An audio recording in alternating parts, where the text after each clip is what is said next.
Hey good evening my dear students, class 10th UP board के प्यारे विद्यार्थियों, आप सभी के लिए आज आपके बोर्ड एग्जाम में ओएमआर शीट पर पूरे 20 क्वेश्चंस आने वाले हैं। 20 क्वेश्चंस आपको ओएमआर शीट पर होने वाले हैं। तो देव क्लासेस पर आशीष सर ने आपको एक एक चैप्टर का, चाहे वो ग्रामर का हो चाहे वो टेक्स्ट बुक का हो, 20 क्वेश्चंस ओएमआर शीट की तरह आपको करा रहे हैं।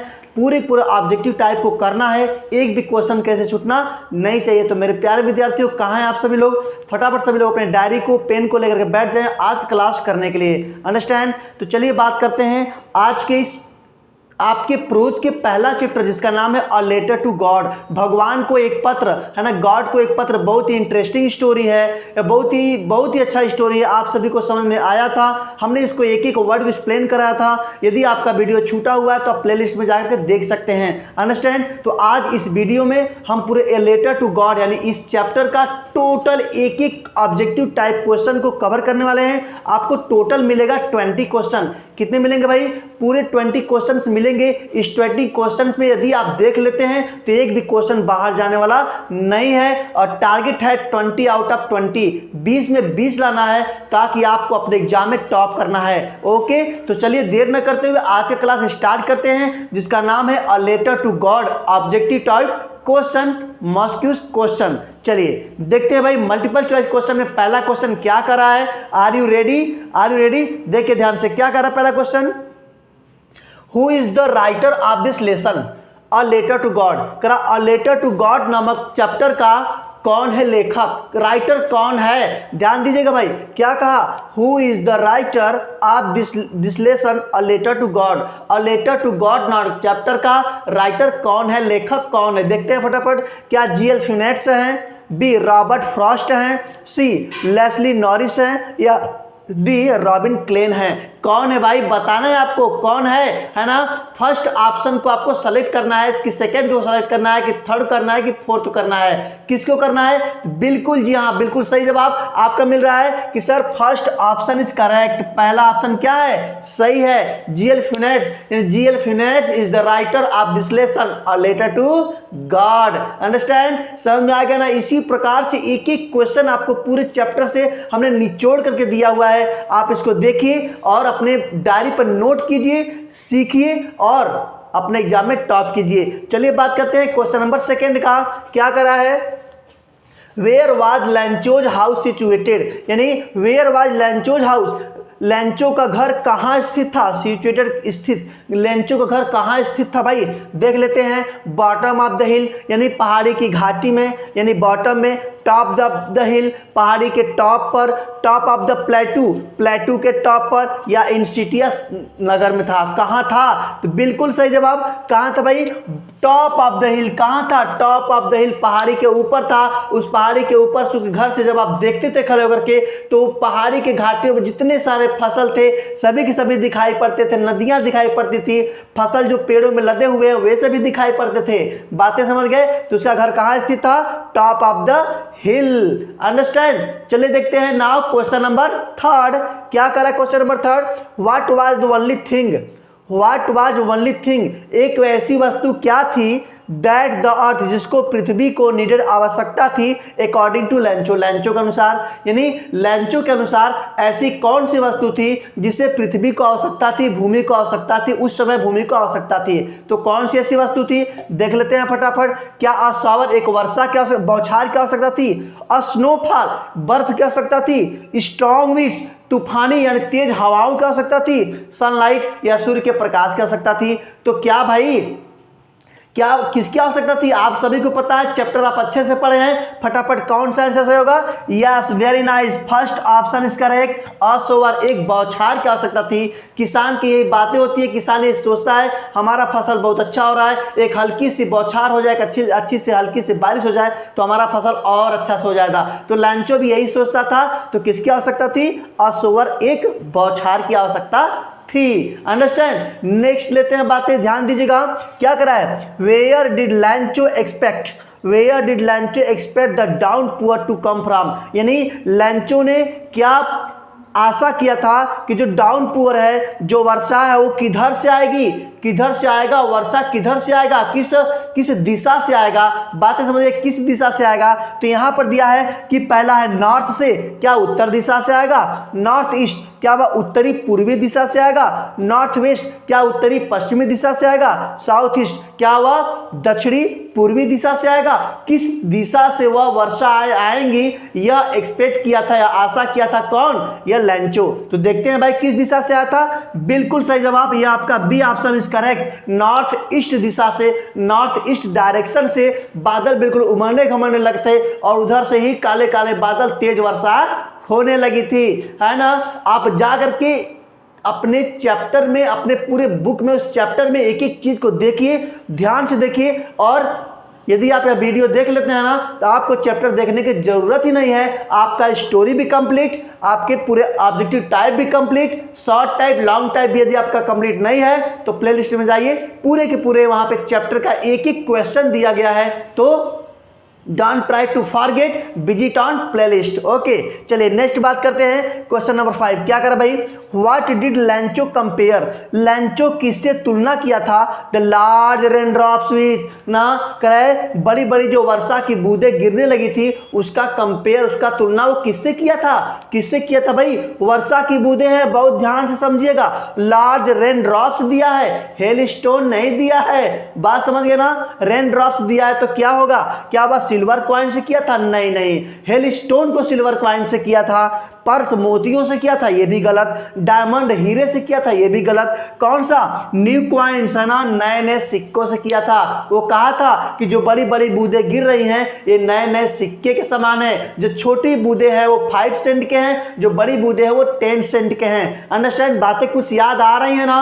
पहला चैप्टर है, अच्छे से पढ़िए, यहीं से क्वेश्चन आपका बोर्ड में फंसने वाला है। चलिए आगे बात करते हैं, क्वेश्चन नंबर 6 की बात करते हैं। विच क्रॉप वाज ग्रोविंग, कौन सी फसल उगी हुई थी ऑन लैंचोज फील्ड, लैंचो के खेत में, लैंचो के खेत में कौन सी फसल उगी हुई थी, क्या वह कॉर्न फसल था, बरले था, राइस था, ना भाई इसमें से कोई नहीं था।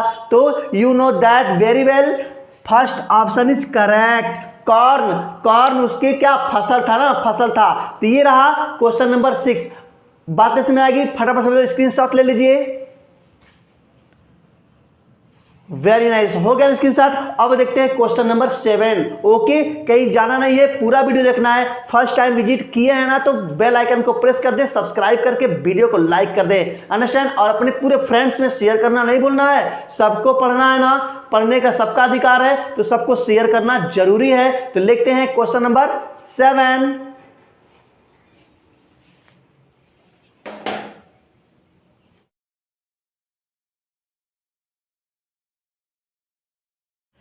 तो चलिए बात करते हैं क्वेश्चन नंबर 7 की। क्या करा क्वेश्चन नंबर 7, देखिए वेरी इंपॉर्टेंट क्वेश्चन नंबर 7 क्या करा भाई, करा है व्हाट डिस्ट्रॉयड लैंचोज फील्ड, यानी लैंचो की खेत को क्या नष्ट किया था, है ना, क्या नष्ट किया था भाई। देखते हैं उसकी खेत कैसे नष्ट हुई थी, उसकी फसलें कैसे नष्ट हुई थी, किस वजह से हुई थी। तो यहाँ पर दिया है हैवी रेनफॉल यानी भारी वर्षा से, मूसलाधार वर्षा से, हेल स्टॉर्म क्या ओले पड़ जाने से, लैंडस्लाइड क्या भूकंप आ जाने से, फ्लूड क्या बाढ़ से। किससे उसके फसल नष्ट हुए थे, तो उसके फसल नष्ट हुए थे किससे भाई, किससे हुए थे, हेल स्टॉर्म से हुए थे ना, हेल स्टॉर्म से ना ढेर सारा ओले पड़ने लगे थे, पत्थर बर्फ पड़ने लगा था, इसके वजह से उसके पूरे के पूरे जो फसल थे वो बर्बाद हो गए थे। हुई ना बातें क्लियर, बिल्कुल सही। चलिए अब यहाँ बात करते हैं, क्या करते भाई, द फील्ड लुक्ड एज, यानी खेत दिखाई पड़ता था जैसे कि इट वेर कवर्ड इन, वह ढक गया हो, यानी जब पूरे के पूरे ओले जो उस पर पूरे ढक गए, पूरे बर्फ उस पर ढक गए उसके फसलों पे, तो कैसा दिखाई पड़ता था, साल्ट लाइक, जैसे पूरा का पूरा नमक पूरा बिछ गया हो, ऐसा दिखाई पड़ता था। यहाँ पे कौन सा ऑप्शन होगा, ये फर्स्ट ऑप्शन इज करेक्ट हो जाएगा, है ना। साल्ट होगा कि लोकस्ट होगा कि शुगर होगा, यहाँ पर आइस होगा, तो यहाँ पे किस होगा, साल्ट से होगा, पूरे नमक की तरह पूरे साल्ट उसके पूरे के पूरे फसल पे छा गए थे, ढक गए थे, है ना, वाइट वाइट। तो वहां पे कहा था जैसे लग रहा है साल्ट हो। क्वेश्चन नंबर 9 देखते हैं, लैंचो compare the quantum of damage with, यानी लैंचो तुलना किया था तो क्वांटम ऑफ डैमेज विथ, यानी जो नष्ट हुआ था, डैमेज हुआ था, नष्ट हुआ था, कितनी मात्रा हुई थी, है ना। किससे हुआ था भाई, किससे हुआ था? अटैक बाय रैट्स, क्या चूहों के आक्रमण से हुआ था? अटैक बाय क्रोज, क्या कौवों के आक्रमण से हुआ था? प्लग ऑफ लोकस्ट, क्या टिड्डी के दल से हुआ था, है ना। गेट इट माई पॉइंट, टिड्डी के दलों से हुआ था? नन, या किसी से भी नहीं हुआ था। तो किससे हुआ था? टिड्डी के दलों से हुआ था, है ना। टिड्डियां आई थी, उसके बाद पूरा का पूरा फसल जो पूरा चट कर गई थी, तो क्या कहा था? प्लेग ऑफ लोकस्ट से। यहां बातें क्लियर हुई ना।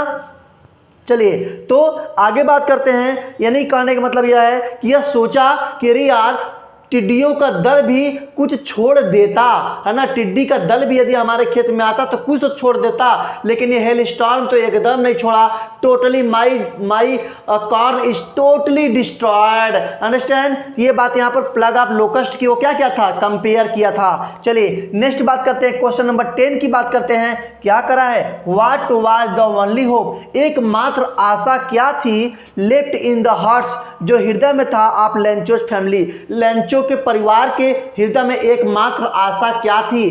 क्या था? किसकी आशा थी भाई? देखते हैं क्या आशा कर रहे थे उसके परिवार वाले। कंपनसेशन फ्रॉम गवर्नमेंट, गवर्नमेंट से सहायता की बातें। हेल्प फ्रॉम फार्मर्स एसोसिएशन, जो किसानों का संगठन है, उनसे कोई उनसे सहायता की आशा। हेल्प फ्रॉम गॉड, भगवान से आशा। या फिर डी हमने यहाँ दिया none hope, none hope of it, किसी से भी कोई आशा नहीं थी। तो बताइए कौन सा ऑप्शन सही होगा? A option, B option, C option और D option. Which is right and which is wrong? Tell me about कौन सही होगा? तो option C is correct. Option C, help from God, भगवान से उनको आशा थी कि भगवान कुछ न कुछ हेल्प तो हम लोग का जरूर करेंगे, है ना। नहीं तो हम लोग पूरे ईयर क्या रहेंगे? बिना खाए बिना पिए रह जाएंगे, अंडरस्टैंड। हमारे खेत में कोई बीज नहीं बोआ जाएगा, ऐसी वो आशा कर रहा था। भगवान से सीधे वो आशा किया। इसी चैप्टर इसी बातों पर तो नाम पड़ा है अ लेटर टू गॉड, भगवान को पत्र फर्स्ट टाइम लिखा था ना। देखिए क्या होता है भाई। नेक्स्ट क्वेश्चन क्या करा है? हाउ डिड लैंचो डिसाइड, लैंचो कैसे निर्णय किया टू कॉन्टैक्ट, संबंध बनाने का, संपर्क बनाने का, हिज लास्ट रिजॉर्ट, अपना अंतिम प्रयास में वो कैसे कॉन्टैक्ट करने का प्रयास किया? कैसे किया भाई? क्या वो लेटर से किया? नहीं, लेटर तो फर्स्ट टाइम किया था। लास्ट में क्या कहा था? लास्ट में कहा था कि भगवान अब ये जो है कि लेटर के द्वारा हमारे पास पैसा मत भेजना, सीधे पर्सनली मुझे भेजना, पर्सनली। तो क्या हो गया? देखो लिखा है by visiting them personally, A option, यानी व्यक्तिगत मेरे पास आकर के। थ्रो अ लेटर, क्या पत्र के सहायता से? थ्रो ईमेल, क्या ईमेल के सहायता से? थ्रो फैक्स, क्या फैक्स की सहायता से? नहीं भाई नहीं, किसकी सहायता से? यहां पे होगा बाई विजिटिंग देम पर्सनली, है ना। व्यक्तिगत रूप से मुझे पैसा भेजना, ये पोस्ट ऑफिस में मत भेजना, क्योंकि पोस्ट ऑफिस के जो एम्प्लॉय है ना, ये बंच ऑफ क्रूक्स है, बेईमानों का पूरा समूह है, इसलिए इन लोग को मत भेजना, डायरेक्ट मुझे भेजना। तो यहाँ पर था, ये लास्ट वाली बातें हुई क्लियर, है ना। यहाँ पे थ्रू अ लेटर मत लगाना, रॉन्ग हो जाएगा, अंडरस्टैंड। देखते हैं question number 12। How much money did लैंचो ask for ना। हाउ मच मनी, यानी लैंचो जो है कितने पैसों की डिमांड किया था? कितने पैसा कहा था भाई? क्या वो 100 पीसेस, 100 पीसेस कहा था, 1000 पीसेस कहा था, 10 पीसेस कहा था, या 500 पीसेस कहा था? कितना कहा था? तो you know that very well, first option is correct. 100 pieces की वो डिमांड किया था गॉड से जब वो लेटर लिखा था, है ना। तो फटाफट सभी लोग स्क्रीनशॉट ले लीजिए। वेरी नाइस, हो गया ना स्क्रीनशॉट। अब देखते हैं क्वेश्चन नंबर 13। क्वेश्चन नंबर 13 देखते हैं, वेरी इंपॉर्टेंट क्वेश्चन नंबर 13। तो पूरा का पूरा वीडियो देखिए, फिर से एक बार कर रहे हैं। जो भी विद्यार्थी फर्स्ट टाइम विजिट किए हैं वो बेल आइकन को प्रेस कर दे, सब्सक्राइब कर दे, और वीडियो अच्छा लग रहा हो, हेल्पफुल हो, नॉलेजफुल हो, आपके बोर्ड में यूजफुल है, तो फटाफट वीडियो को लाइक कर दीजिए। और वीडियो देखने के बाद अपने पूरे फ्रेंड्स में शेयर जरूर कर देना, जरूर कर देना, जरूर कर देना। देखते हैं क्वेश्चन नंबर 13।